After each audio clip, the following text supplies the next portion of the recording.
Bonjour à tous, soyez les bienvenus. Je suis heureuse de vous retrouver aujourd'hui pour parler avec vous du système immunitaire.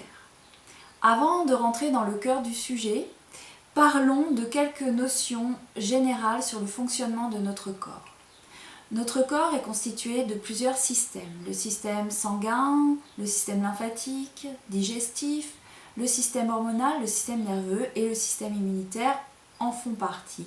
Si l'un d'entre eux ne fonctionne pas correctement, c'est l'ensemble de tous ces systèmes qui va fonctionner avec difficulté. Le deuxième point est que notre corps est constitué de 60 à 65% de liquide. Ces liquides, nous allons les retrouver dans le sang, la lymphe, le cerveau avec le liquide céphalorachidien, dans nos cellules et autour de nos cellules. Nos cellules baignent dans ce liquide. C'est lui qui va aller les nourrir et qui va aller récupérer les déchets pour ensuite les éliminer. Il est donc important qu'ils soient constamment nettoyés, épurés et renouvelés. Imaginez une personne qui n'a pas une bonne hygiène alimentaire, qui a des pensées négatives, qui respire mal. Tous ces systèmes vont être impactés, ils vont être encrassés et ils vont fonctionner de façon très limitée. Ces systèmes-là sont liés directement avec notre système immunitaire, ce qui fait que notre système immunitaire ne pourra pas jouer son rôle et nous aider, nous soutenir lorsque nous allons être face à certaines agressions. Parlons à présent du système immunitaire. Qu'est-ce que le système immunitaire? Le système immunitaire est un mécanisme biologique de notre corps qui permet d'une part de reconnaître ce qui est à lui, et donc de l'accepter, de le tolérer, et de reconnaître ce qui n'est pas à lui, qui n'est pas bon pour lui, et de le rejeter. Comment fonctionne-t-il? Il fonctionne de deux façons. D'abord par des cellules qui vont aller manger les cellules étrangères, un peu comme dans Pac-Man, qui vont aller les phagocyter, les digérer et les éliminer. Et c'est ce qu'on appelle en fait la réponse innée. Et puis il y a la réponse acquise qui va nécessiter l'intervention des lymphocytes qui sont donc nos anticorps, les anticorps que notre corps va produire. Dans les deux cas, nos cellules et nos liquides doivent être sains pour qu'il y ait un échange rapide et efficace entre tous les organes qui constituent le système immunitaire.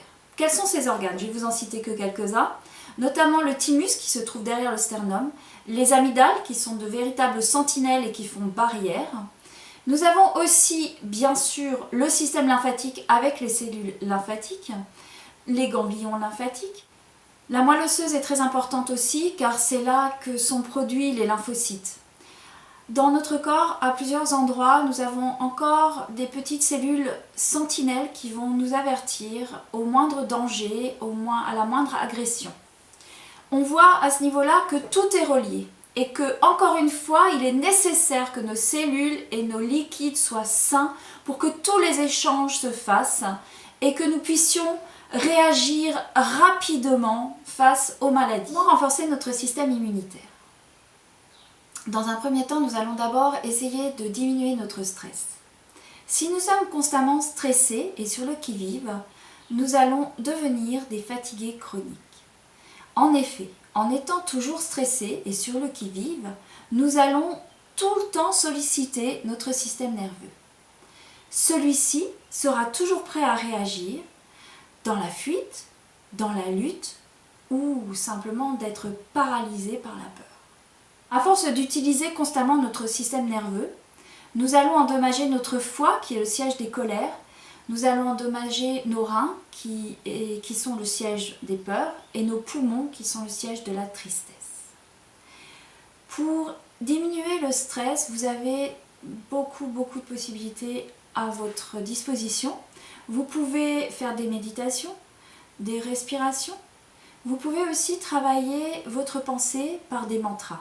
Ce sont de petites phrases courtes que vous allez pouvoir vous répéter à longueur de journée et qui tout doucement vont devenir pour votre cerveau la réalité.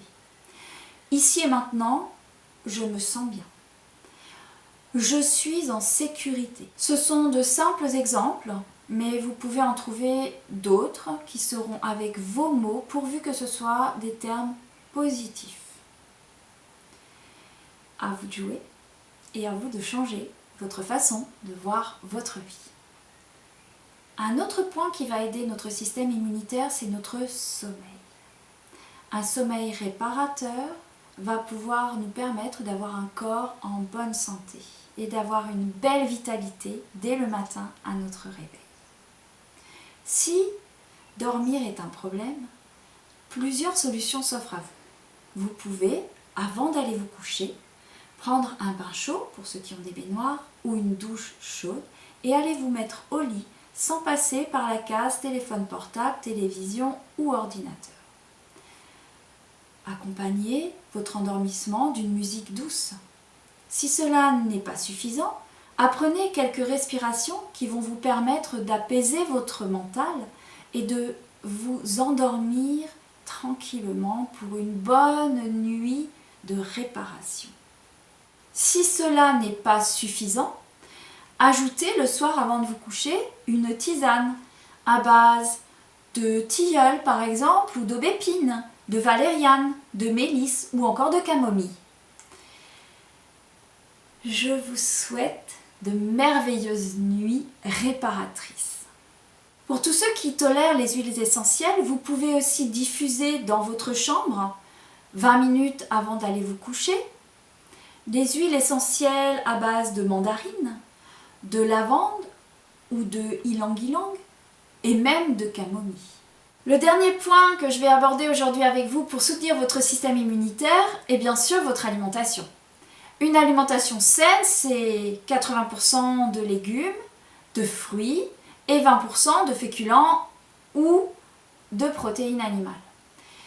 Une assiette saine sera une assiette qui va comporter 80% de légumes et des féculents ou 80% de légumes et des protéines animales. N'oubliez pas de manger vos fruits loin des repas, une petite heure avant ou alors 2 heures après. Pour soutenir un peu plus votre corps, n'hésitez pas à commencer chaque repas par une crudité. Évitez au maximum les excitants comme le thé, le café ou l'alcool. Sachez que trop de féculents va fatiguer votre foie et vos reins. Et trop de protéines va abîmer votre foie et vos reins. Soyez donc vigilants à toujours faire une assiette saine avec un maximum de légumes dedans. Je vous souhaite une très bonne digestion. Merci beaucoup de m'avoir écouté, j'espère que le sujet vous a intéressé. Si vous voulez en savoir un petit peu plus, vous pourrez retrouver d'ici quelques jours cet article, ce sujet sur mon blog qui est encore en cours de construction. Vous trouverez sous la vidéo tous les liens qui vous sont nécessaires si vous avez envie de me suivre tout au long des journées à venir. N'hésitez pas à liker, à vous abonner, c'est très important pour moi pour que je puisse continuer aussi. Je vous souhaite à tous une très très belle journée et je vous dis à bientôt.